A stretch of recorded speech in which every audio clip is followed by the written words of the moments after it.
Hello friends, good morning to all of you.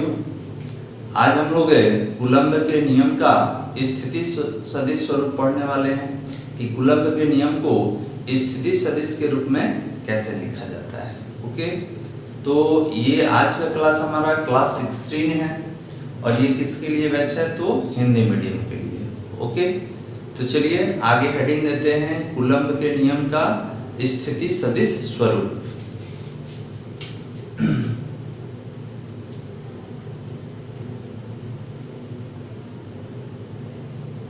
Coulomb के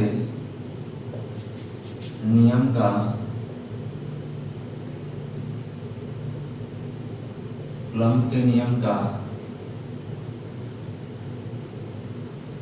स्थिति सदिश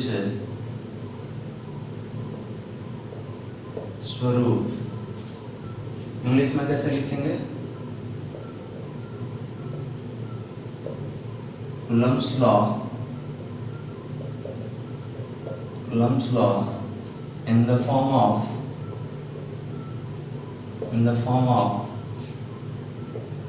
position vector। ओके, तो ये हमने हेडिंग दे दिया कूलम्ब के नियम का स्थिति सदिश स्वरूप।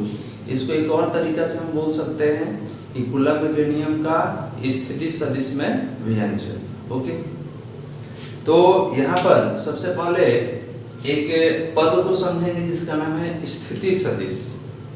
क्लियर है? उसके बाद क्या करेंगे कि कूलम्ब के नियम को स्थिति सदिश के रूप में व्यक्त करेंगे। तो आप याद कीजिए कि जब हमने सदिश का प्रकार पढ़ा था तो उस प्रकार में स्थिति सदिश के बारे में हमने पढ़ा था कि स्थिति सदिश क्या है। तो यह है एक सदिश का प्रकार है जो किसी पिंड की स्थिति को दर्शाता है। ओके, तो अब बताइए कि जब किसी पिंड की स्थिति को दर्शाएगा तो उसमें डायरेक्शन भी मेंशन रहता है, परिमाण भी रहेगा और दिशा भी रहेगा। तो क्या बोलेंगे कि ये हमारा सदिश राशि है। चलिए समझते हैं पहले स्थिति सदिश को। तो हमने बोला स्थिति सदिश के बारे में।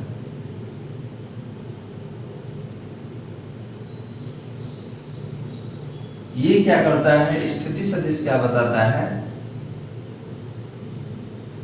तो किसी पिंड की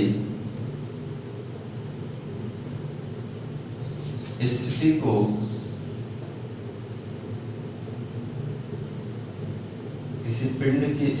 को बतलाता है। स्थिति या स्थान भी कह सकते हैं कि हमारा पिंड कहाँ पर है, किस स्थान पर है, इसके बारे में बताता है। एक उदाहरण के तौर पे लेते हैं। हमने बोला कि कोई पॉइंट P है और उसका नियामक 4 और 3 है। तो याद कीजिए, आप गणित पढ़े हैं, क्लियर है, आप कोऑर्डिनेट ज्योमेट्री पढ़े हैं। कोऑर्डिनेट ज्योमेट्री में मालूम है आपको कि अगर दे दिया गया कि कोई बिंदु P है और इसका नियामक 4 और 3 है, मतलब कि ये XY तल में रखा गया है और ये जो 4 है ये X अक्ष पर होता है और ये जो 3 होता है Y अक्ष पर होता है। अगर इसका डायग्राम खींचे तो कुछ इस तरीके से बनेगा कि सर ये X अक्ष है, ये कौन सा अक्ष है, Y अक्ष है, और यहाँ बोल दिया कि कोई पॉइंट P है, इसका नियामक कितना है, 4 और 3। इसका अर्थ क्या हुआ, तो इसका अर्थ हुआ ये X अक्ष पर कितना है, 4, और Y अक्ष पर कितना है, 3। तो कुछ नहीं करना है, यहाँ से एक लंब डालेंगे और आपने बोला कि सर ऑरिजिन से, इसको बोलते हैं ऑरिजिन या मूल बिंदु से यहाँ तक का दूरी, देखिए कौन से अक्ष पे ले रहे हैं, X पर, क्योंकि पहला X होता है, दूसरा Y। तो X अक्ष पर कितना दूरी पर है, 4, और Y अक्ष पर कितना दूरी पर है, 3। मतलब कि यहाँ से यहाँ तक का दूरी कितना है, 3 है, और यहाँ से यहाँ तक का दूरी 4 है। तो x पर कितना है 4 हमने लिया और y पर कितना 3, और यहाँ से यहाँ तक का जो दूरी है इसको हमने r से व्यक्त किया। ओके, अब आपसे पूछा जाएगा यहाँ ओपी क्या है। देखिए ओपी कहाँ से आप चले जरूरी है इसमें देना। ध्यान देंगे जब भी आप दूरी लेंगे तो यही मूल बिंदु से लेंगे। ओपी कितना है तो आर है। ये क्या बताता है स्थिति बताता है, तो इसको क्या बोलेंगे स्थिति सदिश। स्थिति सदिश हो गया। अब सवाल ये है कि सर इसको सदिश के रूप में कैसे लिखा जाएगा। आप बोलेंगे कि आर है, इसको सदिश के रूप में कैसे लिखिएगा। तो खाली 4 और 3 लिख देंगे तो हो जाएगा, गलत हो जाएगा क्योंकि तो परिमाण बता रहा है, दिशा कहाँ है। तो आप बोलेंगे यहाँ लिखेंगे 4i cap plus 3j cap. Okay 4i cap plus 3j cap.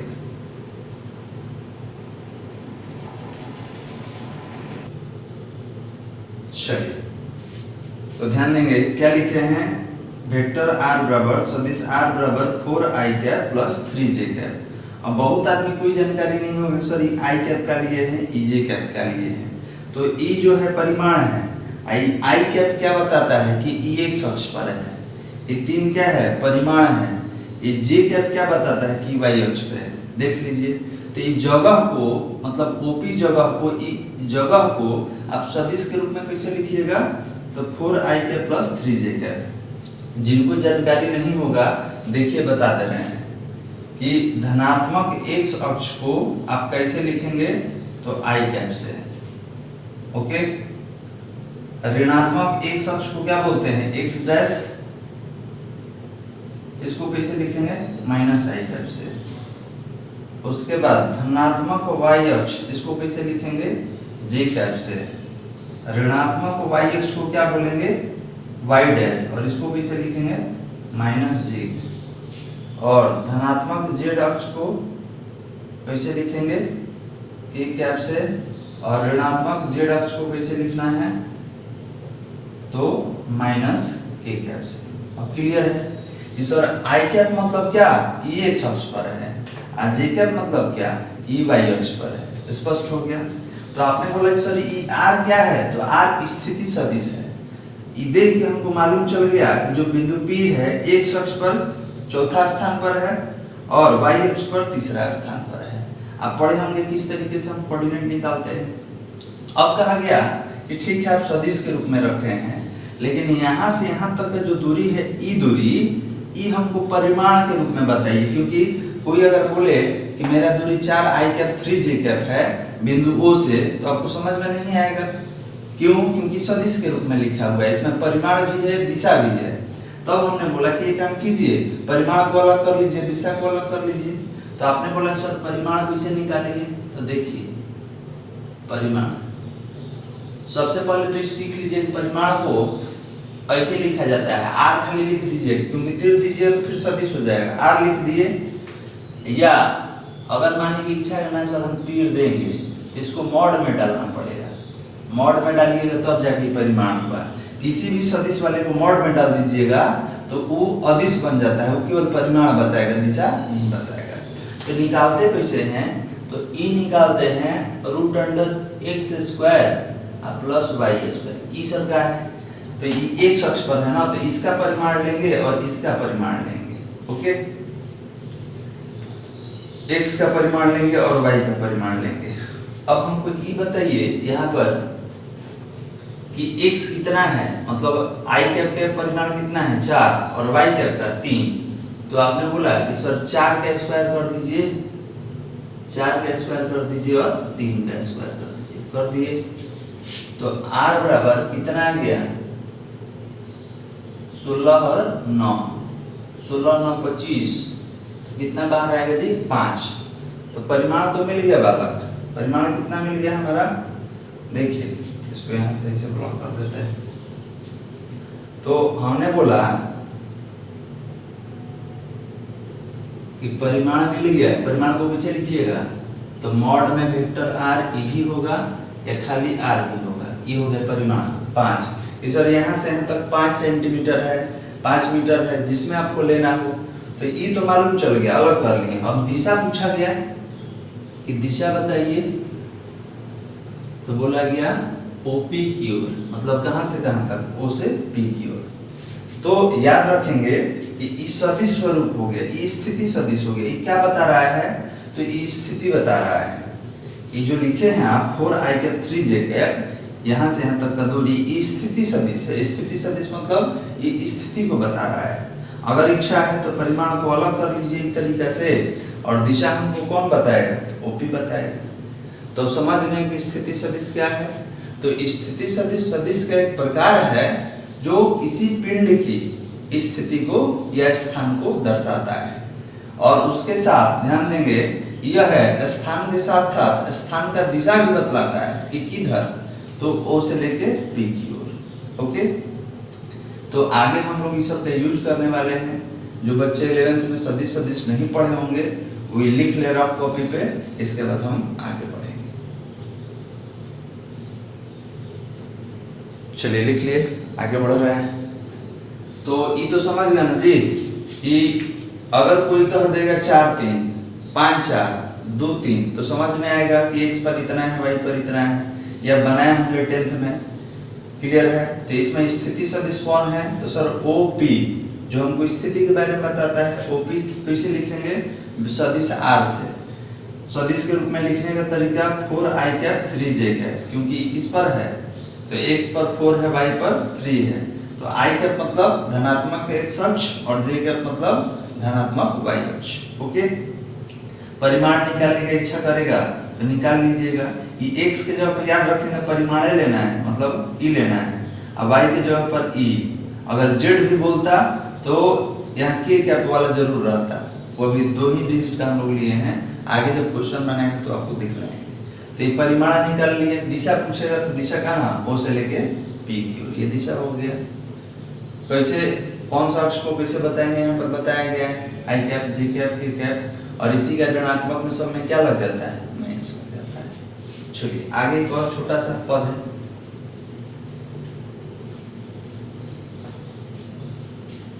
तो ई हो गया हमारा स्थिति सदिश। जो बच्चे नहीं पढ़े होंगे 11th में सही तरीके से इसको समझिएगा। चलिए आगे बढ़ते हैं। अब थोड़ा एक छोटा सा पद है और समझ लिया जाए कि अगर कोई बोले कि सदिश राशि है, तो आपके दिमाग में आएगा कि सदिश है, इसका मतलब कि उस राशि के पास परिमाण तथा दिशा दोनों होगा, तो बिल्कुल होगा। अब हमने लिख दिया ए, तो ये बताइए सदिश है कि अदिश है, तो आपने बोला कि सर अदिश है। कारण कि इसके ऊपर ना कैप है ना तीर है, क्योंकि जब तक इसके ऊपर तीर नहीं देंगे ये सदिश नहीं बनता है। अब ये हो गया सदिश, मतलब ये क्या बताएगा, परिमाण भी बताएगा, दिशा भी बताएगा। तो ये बताइए कि अगर परिमाण बताना हो तो यहाँ ए लिख सकते हैं, तो बिल्कुल लिख सकते हैं। कारण क्या है कि जिसके ऊपर तीर नहीं रहता है वो अदिश रहता है। अदिश किसको बोलते हैं, परिमाण को बोलते हैं। तो ये तो परिमाण हो गया। तथा दिशा, तो इसका दिशा कौन बताएगा, तो याद कीजिए अभी इकाई सदिश हम लोग पढ़े थे, जिसको कैप से हमने सूचित किया था। तो वेक्टर ए बराबर, सदिश ए बराबर क्या मिला, परिमाण, जिसको ए से लिखा गया है, गुणे इकाई सदिश ए। तो ई क्या बताएगा, दिशा बताएगा, आई परिमाण बताएगा। क्या इसको ऐसे लिख सकते हैं, ए कैप बराबर वेक्टर ए बटा में ए, यही रख लीजिए, ई कहाँ जाएगा, नीचे। तो इकाई सदिश ए बराबर कितना, वेक्टर ए बटा में ए। ई ए क्या है, तो परिमाण है। इसको एक और तरीका से लिख सकते हैं जी, वेक्टर ए बटा में वेक्टर ए, इसको मोड में डाल देना है। क्लियर है, मतलब इसी चीज को हम लोग ऐसे भी लिख सकते हैं, बहुत जगह आपको मिलेगा।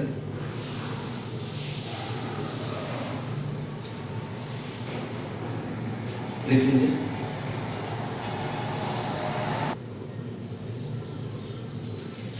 चलिए तो ध्यान देंगे, हमने क्या लिखा कि इकाई सदिश ए बराबर सदिश ए बटा में ए, मतलब इसको जब निकालिएगा तो ये नीचे आ जाएगा। अब इस ए को, ये परिमाण है और ये दिशा बतलाता है, ध्यान देंगे, ये परिमाण है, इसका दिशा है, ऊपर वाले से लिखा गया है। इस परिमाण को कैसे लिख सकते हैं, तो इसको मॉड में वेक्टर के साथ भी लिखा जा सकता है। आप यहाँ बोलेंगे कि ए या मॉड में वेक्टर ए, ये दोनों क्या है, तो ये परिमाण है। और ए कैप क्या बताता है, तो ये दिशा बतलाता है। क्लियर है, क्योंकि हमको क्या चाहिए था, परिमाण और दिशा, तो ये परिमाण हो गया, ये दिशा हो गया। इसको किसे लिख सकते हैं, ऐसे भी लिख सकते हैं। तो अब बताइए कि अगर हमको वेक्टर आर लिखना हो, इसको परिमाण और दिशा के रूप में कैसे लिखेंगे, तो आर ये परिमाण हो गया और यहाँ आर कैप लिख दिए, तो ये इसका दिशा हो गया। तो अगर हमको आर कैप निकालना हो, ई निकालना हो, तो ये बटा में आएगा, क्या लिखेंगे, वेक्टर आर बटा में आर, या इसको वेक्टर आर बटा में आर के ऊपर तीर मॉड में डाल देंगे, हो गया। तो याद रखेंगे कि इस तरीके से स्थिति सदिश निकाला जाता है। तो ये फॉर्मूला, ये मेथड हम लोग यूज करने वाले हैं। इसी को बोलते हैं हम लोग इकाई सदिश, जो कि पिछले क्लास में हम पढ़ चुके हैं। अब स्थिति सदिश के रूप में हम कैसे लिखेंगे, तो इसके लिए हमको डायग्राम बनाना होगा। तो जो बच्चे इस सब के बारे में नहीं जानते होंगे, आप लिख लीजिए रफ पे, इसके बाद हम आगे बढ़ते हैं। ओके, इसका यूज करेंगे हम लोग। इसको कैसे हटाएंगे, तो या तो इससे या तो इससे। इसमें आर और मॉड में वेक्टर आर क्या है, तो परिमाण है। ओके, और आर कैप क्या बताता है, दिशा बताता है। तो लिख लीजिए, इसके बाद आगे बढ़ेंगे। चलिए आगे बढ़ा जाए, लिख लिए होंगे। अब आते हैं अपना स्थिति सदिश स्वरूप पर। कूलम के नियम को सिद्ध करना है। चलिए डायग्राम बना। तो सबसे पहले तो कुछ लिख लेते हैं। क्या लिखेंगे, माना कि दो आवेश Q1 तथा Q2 XY तल में स्थित हैं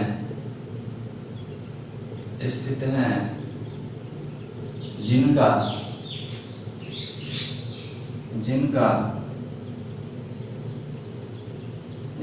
स्थिति सदिश R1 सदिश के साथ R1 तथा R2 है। अभी तो लिख लिए हैं कि दो आवेश Q1 Q2 कहाँ है, XY तल में है, और इसका स्थिति सदिश कितना है, R1 R2। इसका मतलब मूल बिंदु से एक कितना दूरी पर होगा, R1 दूरी पर, और दूसरा R2 दूरी पर। इसका डायग्राम बनाएंगे। तो हमने ये मूल बिंदु ले लिया, इसका नाम क्या लिया जाए, तो ये हो जाएगा एक्स अक्ष। ये आप जानते हैं ये क्या है, वाई अक्ष है। ओके, अब दो आवेश लेना है, कौन सा, Q1 Q2। तो हमने बोला यहाँ से एक यहाँ ले लिए, एक यहाँ पर ले लिए, एक आवेश यहाँ ले लिया गया, एक यहाँ ले लिया गया। एक Q1 हो गया, एक Q2 हो गया। क्लियर है। तो अब बताइए कि आप Q1 Q2 ले लिए, तो इसका दूरी मूल बिंदु से लेंगे ना जी। तो ये R1 दूरी होगा Q1 वाला, ये होगा R1 दूरी पर, और दूसरा होगा R2 दूरी पर। ओके, तो आपने बोला कि सर Q1 कितना दूरी पर है, R1 दूरी पर, Q2 कितना दूरी पर है, R2 दूरी पर। ये स्थिति सदिश हो गया, ये दोनों का स्थिति के बारे में बता रहा है। अब बताइए, हम बोले कि या तो दोनों प्लस है या तो दोनों माइनस है। तो हमने क्या पढ़ा है कि सर Q2 Q1 पर बल लगाएगा और Q1 Q2 पर बल लगाएगा। तो सबसे पहले लाइन को मिला दीजिए, क्योंकि लोग का बल तो इसी लाइन पर लगेगा। तो आपने बोला कि सर Q1 क्या करेगा, Q2 पर बल लगाएगा, और Q2 भी क्या करेगा, Q1 पर बल लगाएगा। तो ये बल कैसे निकालेंगे, तो याद कीजिए कि अगर Q2 पर बल लगा, कौन लगाया, 1, तो इसको कैसे लिखते हैं जी, F21 से पढ़े थे ना कि आवेश 2 पर बल लगा, इसके द्वारा आवेश 1 द्वारा। तो 1 तो 2 पे बल लगा दिए, कितना है, F21। ओके, तो अब बताइए बल लगाया है, तो इसका कुछ स्थिति सदिश होगा ना, बल लगाने के लिए यहाँ आया होगा, तो इसका स्थिति सदिश क्या लिखेंगे, R21। इसका मतलब क्या कि आवेश 1 के सापेक्ष आवेश 2 का स्थिति सदिश, लिख देंगे आगे, अभी समझिए के बाद।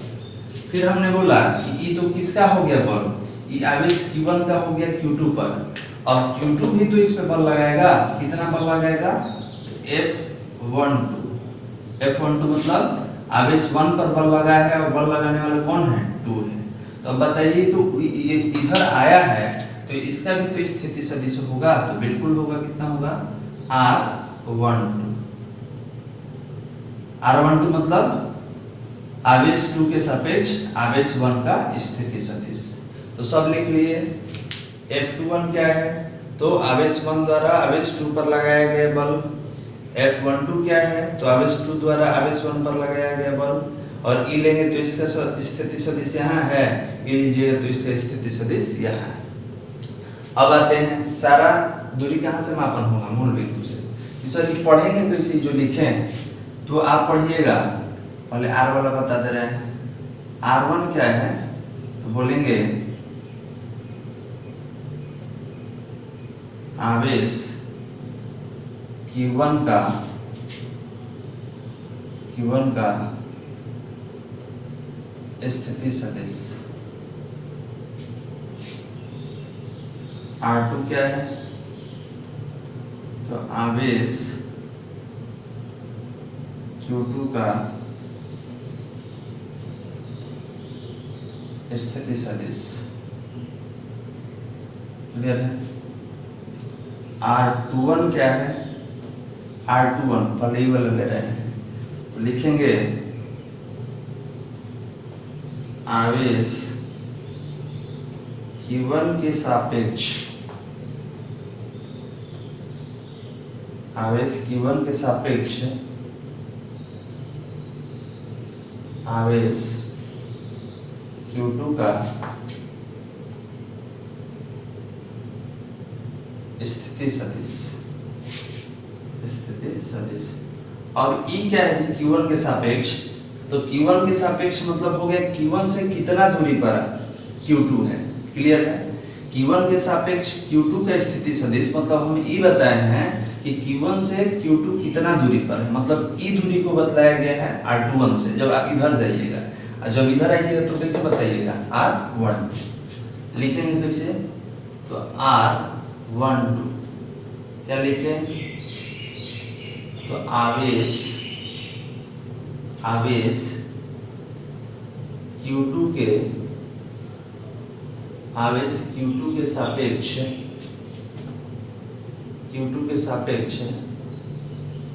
आवेश Q1 का स्थिति सदिश। क्लियर है।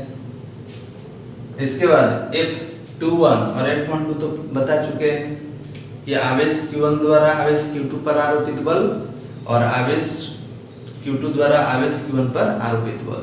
तो ये दोनों को नहीं लिख रहे हैं क्योंकि नया यही सब था। तो आप पहले ये लिख लीजिए, हेडिंग दे के ये सारा लिखकर डायग्राम बना के यहाँ तक पहुँचेंगे। इसके बाद हम आगे बढ़ेंगे।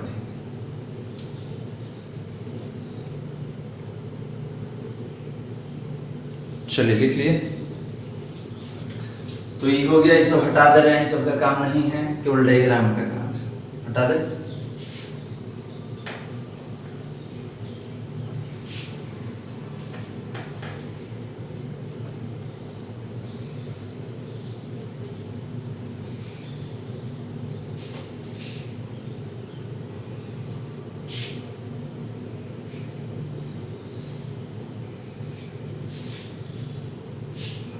ध्यान देंगे। तो आप तो समझ गए। अब क्या निकाला जाए, तो एक एक करके दोनों बल निकालेंगे स्थिति सदिश के रूप में। तो हमने लिखा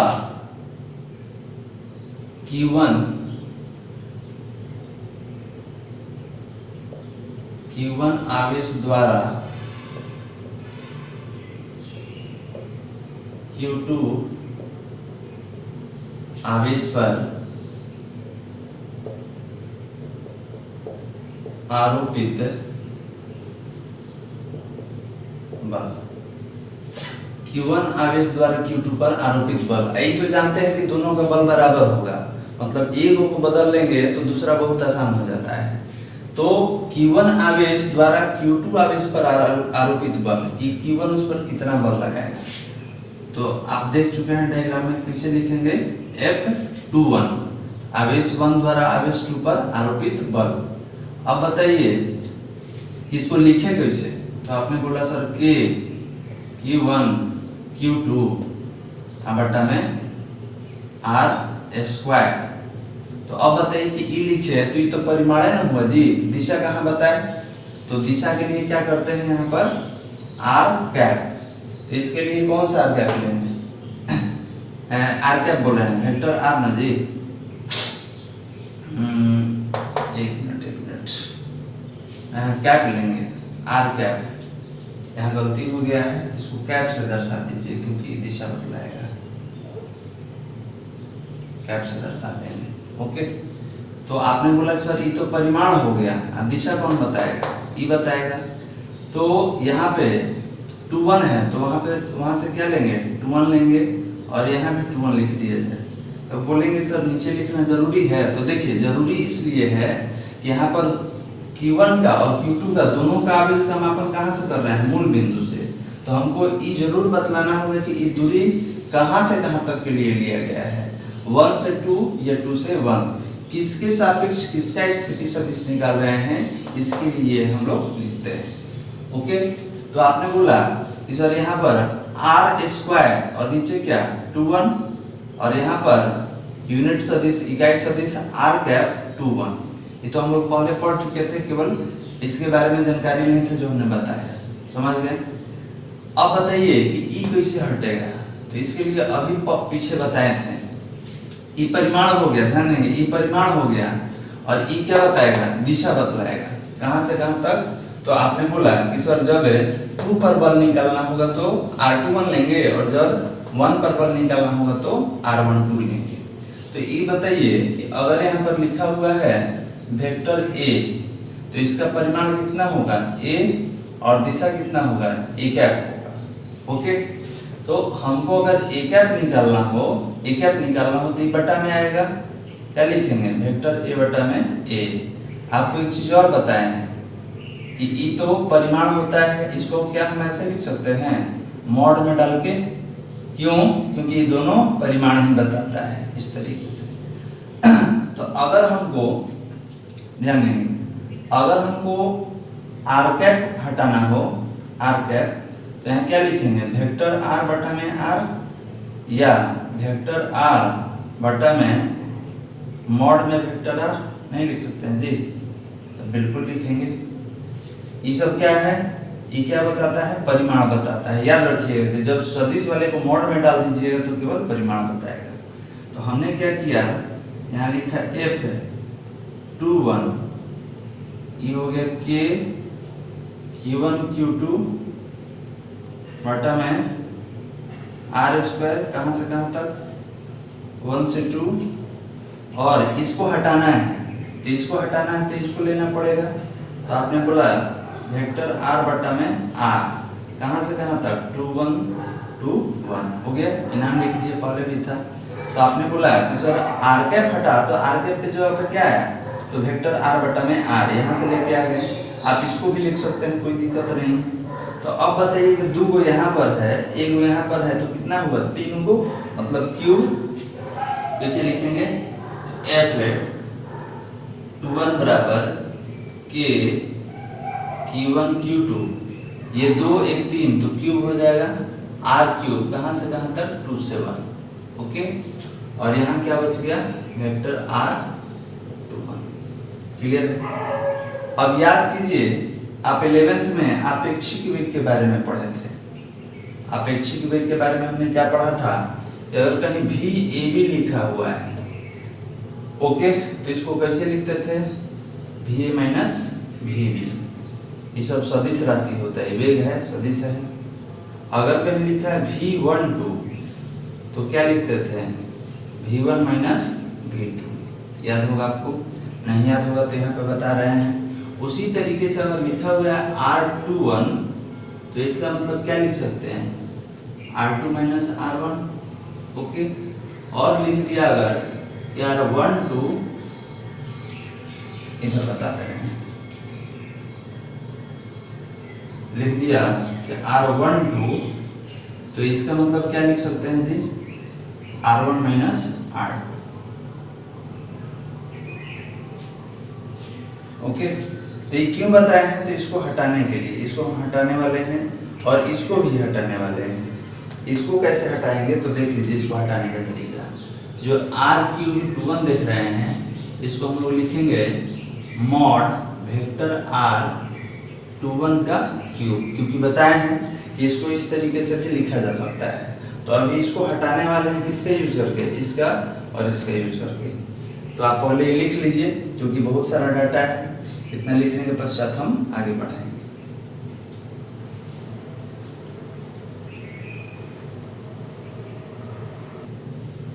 चलिए एक बार और समझ लेते हैं, उसके बाद इसको मिटाएंगे। क्या निकालना था, Q1 आवेश द्वारा Q2 आवेश पर आरोपित बल, मतलब Q1 Q2 पर कितना बल लगाएगा। तो हमने क्या लिखा कि Q1 Q2 by R square एक परिमाण था, दिशा बतलाने के लिए R कैप हमने लिया। कहाँ से कहाँ तक, तो यहाँ 2 1 है, तो यहाँ पर 2 1। इसका मतलब क्या हुआ, आवेश Q1 के सापेक्ष आवेश Q2 का स्थिति सदिश। पीछे हम लिख चुके हैं, आप देख लीजिएगा। अब हमने बताया कि ये इकाई सदिश का कुछ प्रॉपर्टी हमने पढ़ा था कि अगर आप लिखिएगा वेक्टर ए सदिश ए, तो इसका परिमाण क्या हो गया, ए हो गया, और दिशा कौन बताता है, इकाई सदिश, तो परिमाण हो गया, ये दिशा हो गया। जब ए कैप निकालना रहेगा तो ये कहाँ जाएगा, नीचे। तो इस तरीके से हमको मिला। अब इसको एक और तरीका से लिख सकते हैं, कैसे, तो मॉड में वेक्टर है, क्योंकि अगर किसी भी सदिश को मॉड में डाल दीजिएगा तो ये परिमाण केवल बताता है, परिमाण हमेशा एक संख्या होता है। उसी तरीके से हमने बोला कि अगर r को हटाना होगा तब, तो r को हटाना हुआ तो कितना, वेक्टर r बटा में r, और इसको ऐसे भी लिख सकते हैं। ओके, तो देखिए इसको हटा के हम क्या ले लिए, ये r ले लिए, और नीचे क्या लगा दिए, यहाँ 2 1 है, तो यहाँ भी 2 1, यहाँ भी 2 1। तो 2 को पहले से था, स्क्वायर पहले से था, एक और आ गया तो क्यूब हो गया, और ये जैसा था R21 था तो R21 लिख दिए। अब इसको हटाने का तरीका क्या है, तो आपेक्षिक वेग हमने पढ़ा था कि एक पिंड के सापेक्ष दूसरे पिंड का आपेक्षिक वेग कैसे निकालते हैं। तो हमको फॉर्मूला मिला था VAB बराबर, तो कैसे लिखेंगे, VA माइनस VB, V12 बराबर V1 माइनस V2, मतलब 1 में से 2 घटाएंगे, A में से B घटाएंगे।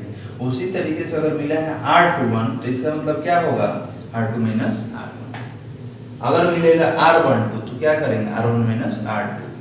एक चीज और, इसको और भी से लिख सकते हैं, तो हमने बोला कि और इस तरीके से लिख सकते हैं, मतलब वेक्टर देते तो सदिश हो गया और मॉड में डाल दिए तो अदिश हो गया। क्या बतलाएगा, तो केवल परिमाण। तो इस सब का यूज करने वाले हैं, हटाएं।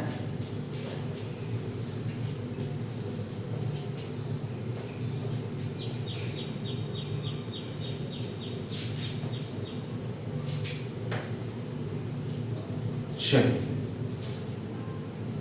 तो हमने लिया, इसको लेते हैं F21 equal to K Q1 Q2। इसको कैसे लिखे जी, तो इसको इस तरीके से रिप्लेस कर रहे हैं, वेक्टर R21 और Q इनटू ये क्या है हमारा, तो R21 लिख दिए। अब बताइए कि R21 को कैसे रिप्लेस करना है, R2 माइनस R1। तो क्या इसको ऐसे भी लिख सकते हैं कि F21 equal to K Q1 Q2। अब देखिए इसको क्या लिखेंगे, तो इसको लिखेंगे R2 माइनस R1। अभी आप बोले हैं ना R2 माइनस, क्यों, क्योंकि 2 में से 1 को माइनस करना है। मॉड में क्यूब है तो क्यूब दे दीजिए, इनटू इसको कैसे हटाना है, तो ये होगा R2 माइनस R1 सदिश के साथ, चिन्ह के साथ। हो तो गया, तो यही हो गया हमारा स्थिति सदिश के रूप में। क्लियर है।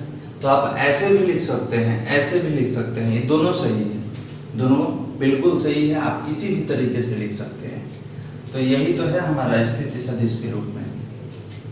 इसको समीकरण कितना दे दिया जाए, एक दे दिए। क्लियर है।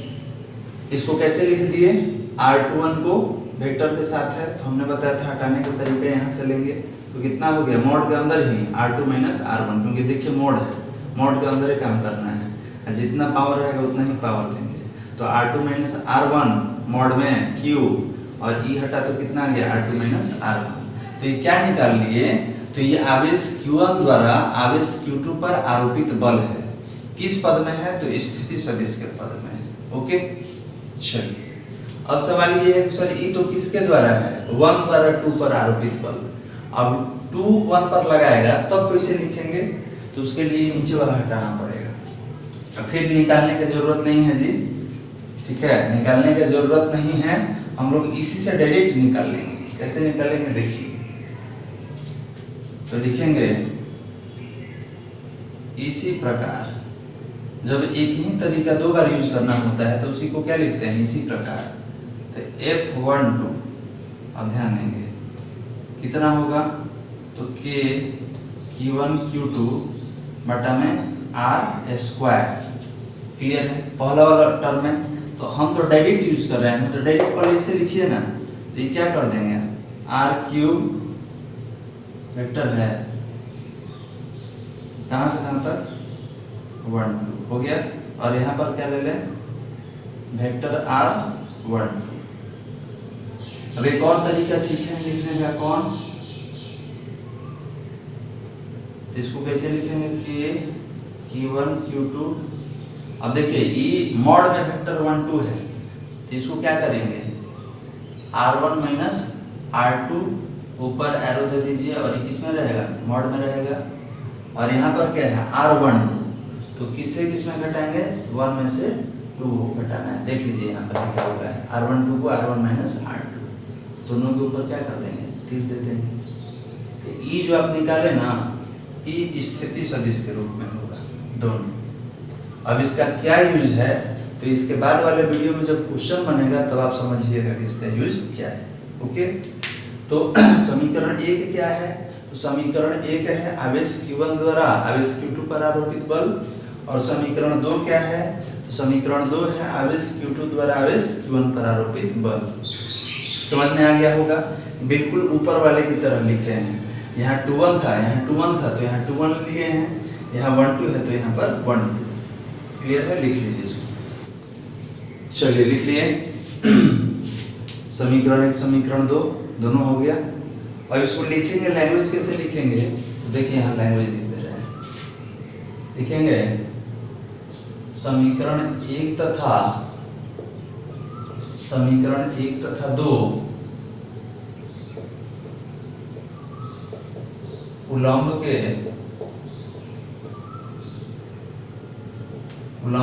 नियम का स्थिति सदिश का आवश्यक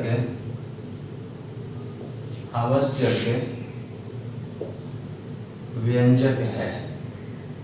व्यंजक मतलब क्या होता है, सूत्र होता है, फार्मूला होता है। तो इसके नीचे लिख लेंगे इसको कि समीकरण 1 तथा समीकरण 2 कूलम्ब के नियम का स्थिति सदिश का आवश्यक व्यंजक है।